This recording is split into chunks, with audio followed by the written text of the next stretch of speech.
Bonjour, bonjour tout le monde. Aujourd'hui, on va faire la 10e partie de notre sujet, l'origine de la Bible.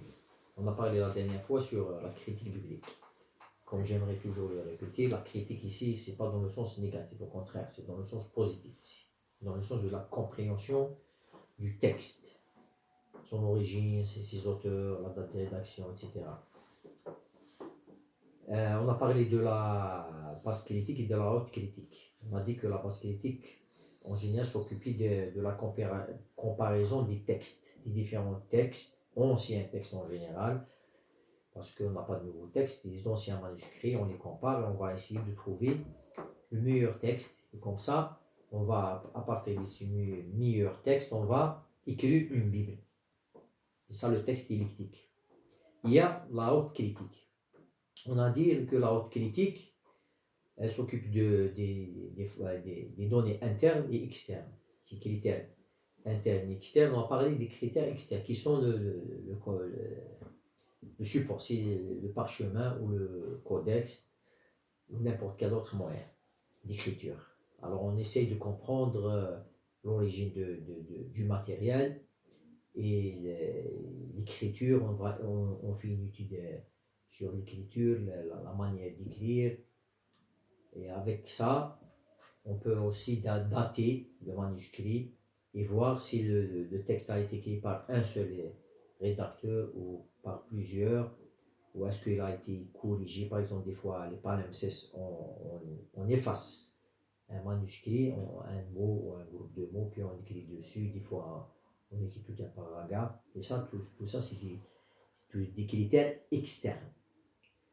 Il y a aussi des critères internes que personne ne peut vraiment, dans tous les cas. Les critères qui doivent fonder leur jugement sur des critères internes, parce que c'est le plus important aussi. C'est-à-dire les raisons pour lesquelles un manuscrit donné est considéré comme faisant autorité. On doit justifier que ce manuscrit peut être utilisé comme référence dans l'écriture d'une Bible moderne. On estime telle interprétation plutôt qu'une autre est plus fidèle à l'original, selon des principes inspirés du simple bon sens. Ça veut dire il y a ici l'intuition du savant ou du chercheur qui est mise en valeur, parce que quand même on est des êtres humains et on a notre bon sens et nos intuitions qui nous aident à déceler quelle est la lecture qui peut être plus originale qu'une autre. On peut vraiment des fois déceler. Il y a des gens vraiment doués pour ça, c'est des savants. On les appelle des savants. C'est ça le travail des savants. On n'est pas savant pour rien. Ainsi, une variante courte est-elle généralement considérée supérieure à une version ou variante plus longue, en partant du principe d'un copiste a plutôt tendance à amplifier un texte. Ça veut dire celui qui écrit est-il porté à ajouter ou à diminuer pour clarifier ou donner plus d'explications, plus de lumière au texte. Ou ça veut dire, c'est-à-dire que un texte compressé qui contient moins une phrase, qui contient moins de mots, elle est plus difficile à comprendre que la même phrase qui contient plus de mots. Ça veut dire, si on ajoute des mots, c'est bien pour expliquer, pour ajouter de la valeur et de la compréhension. De même, la variante la plus difficile a les plus grandes chances à être originale. Pourquoi? Parce qu'elle n'a pas été retouchée et elle n'a pas été changée. Ça veut dire les textes des scribes, leur tâche était de trouver des justifications à résoudre les problèmes d'interprétation que de l'écrire. Ça veut dire le scribe ne va pas copier un texte obscur. Au contraire, il va essayer de le clarifier. S'il ne peut pas le clarifier, il va le laisser comme ça. Il ne va pas l'obscurcir. Et moi, je pense que des fois, le scribe il peut créer l'obscurité dans un texte en oubliant de copier un mot ou une conjonction, n'importe quelle autre partie qui constitue une phrase. Et ça va rendre le texte plus obscur. Mais en général, le scribe il a tendance toujours à copier un texte qui est clair ou de le clarifier.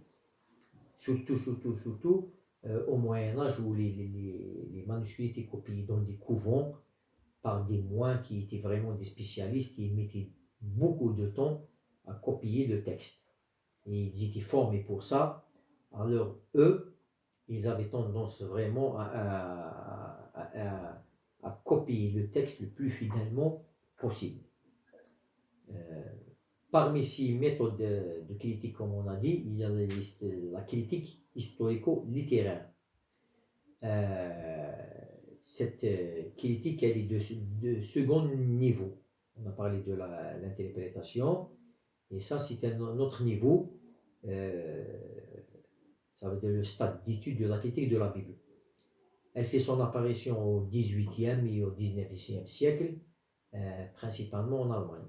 Comme vous le savez, l'école allemande, elle était très développée dans le domaine de la critique biblique, et elle avait plusieurs écoles qui étaient connues dans ce domaine. D'ailleurs, c'est en Allemagne, à partir de l'Allemagne, qu'elle va se transmettre en France et en Angleterre, puis aujourd'hui aux États-Unis. C'est les Américains qui aujourd'hui ont pris le relais de ce savoir, tout en sachant qu'en Europe, en Allemagne, il y a toujours ces écoles-là fonctionnent toujours avec leur savoir. Alors, vers la fin du XIXe siècle, elle suscita l'opposition farouche de ceux qui la considéraient comme une attaque contre la fiabilité des Écritures.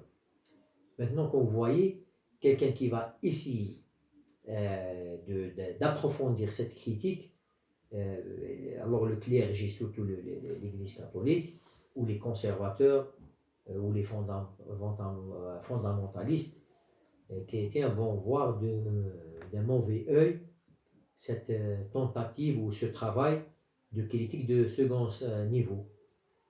Dans une certaine mesure, cette opposition n'a pas encore disparu. Elle existe toujours. Parce qu'il y a toujours des gens qui disent que la Bible a été dictée mot à mot par Dieu.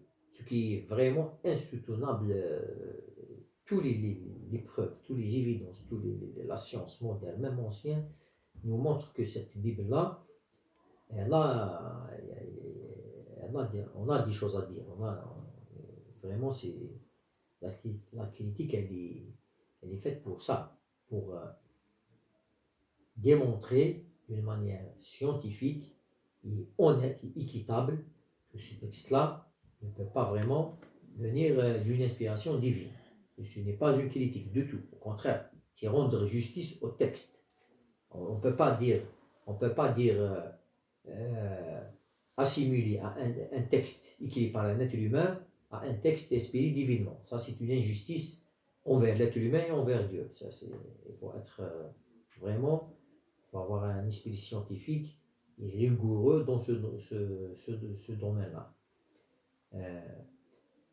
Bien que la grande majorité des spécialistes de la Bible considèrent la critique du second niveau comme la seule méthode valable pour déterminer le sens des textes bibliques. Ça veut dire on est obligé de plonger et avoir le courage d'appeler un chat et de ne pas avoir peur de ce que cette science-là va nous révéler.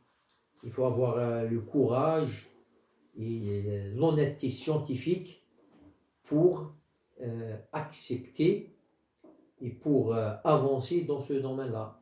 Il ne faut pas venir avec des présupposés et des préjugés et essayer de tourner en rond puis dire enfin il n'y a rien de nouveau. Non, la science ne fonctionne pas comme ça. Et les études ne sont pas faites pour ça. Les études sont faites pour avancer, même pour confirmer. On avance même pour confirmer. On n'avance pas pour critiquer, ça veut dire dénigrer, non. On avance aussi pour confirmer. Ça veut dire notre travail, il est purement scientifique. Les résultats, on doit les accepter comme on les a trouvés. Des fois, les résultats confirment et des fois infirment. C'est pas notre faute, c'est les résultats eux-mêmes qui disent cela. Alors, la méthode historico-littéraire pose beaucoup de questions d'interprétation et d'intérêt du fait qu'elle aborde des problèmes du type, par exemple, qui a écrit le livre. Il n'y a aucune raison pour empêcher un être humain, n'importe quel être humain, de poser cette question. Qui a écrit le livre de la Genèse? Qui a écrit le livre de la Révélation? Qui a écrit le livre de Daniel? Qui a écrit les Proverbes? Alors, ces questions-là, elles sont légitimes. Il n'y a rien à voir, elles ne sont pas contre la religion, ni contre la foi, ni contre le dogme. En plus de ça, il y a d'autres questions qu'on peut se poser. Quelle source l'auteur a-t-il utilisée pour écrire son livre? Pour ceux qui ont lu la Bible, on peut trouver, par exemple, dans certains livres, on peut trouver que cette histoire-là est écrite dans tel livre.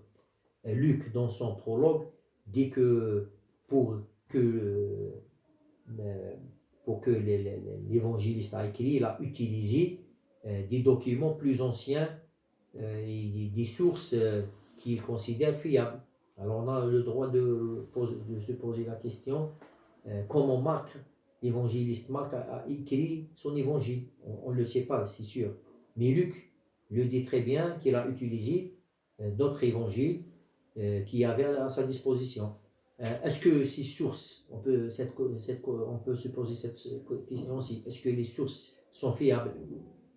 Est-ce que l'auteur de Luc a utilisé des sources qui sont fiables? Est-ce que celui qui a écrit le livre des rois ou des chroniques ou le livre des psaumes avait des sources fiables?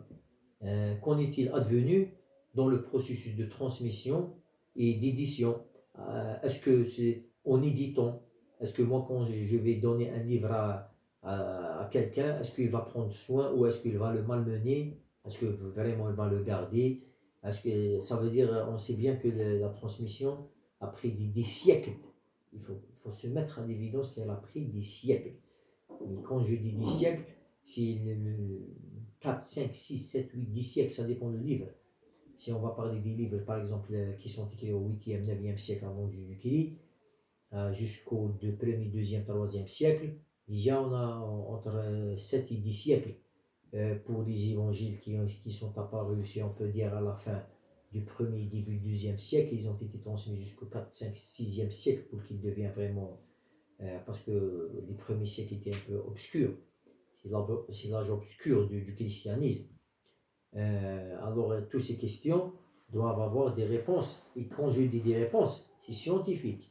Chaque réponse doit être basée sur des preuves scientifiques. Ce n'est pas des points de vue personnels. On n'a pas le droit d'utiliser notre point de vue personnel ou les préjugés pour répondre. Non, c'est des réponses scientifiques. Si on n'a pas de réponse scientifique, on doit se contenter de ce que l'Église ou les Juifs nous ont transmis. Ça veut dire qu'ils avaient raison. Si on ne peut pas critiquer, ça veut dire qu'ils avaient raison. Dans le sens scientifique, toujours. En quoi le message de la parole biblique a-t-il été modifié par ce processus? Est-ce que le message a été modifié pendant le processus? Le message lui-même, le texte lui-même, est-ce qu'il a été malmené? Est-ce qu'il a été falsifié, amélioré? En bref, cette approche pose les mêmes questions de fiabilité et de preuve qui se poseraient à tout un individu. Ça veut dire que chaque personne peut se poser ces questions. Voulons établir la crédibilité d'une déclaration verbale ou orale du passé. Ça veut dire chaque preuve littéraire, on doit la vérifier si elle est authentique. On sait que bien et très bien qu'il y a beaucoup de falsifications à travers l'histoire et la Bible n'est pas à l'abri de cette falsification, comme tout texte littéraire. Mais la Bible a une chose spéciale elle a été transmise de génération en génération. Nous, on va vérifier si ces générations étaient fidèles, tout simplement. Et à la prochaine. Et au revoir.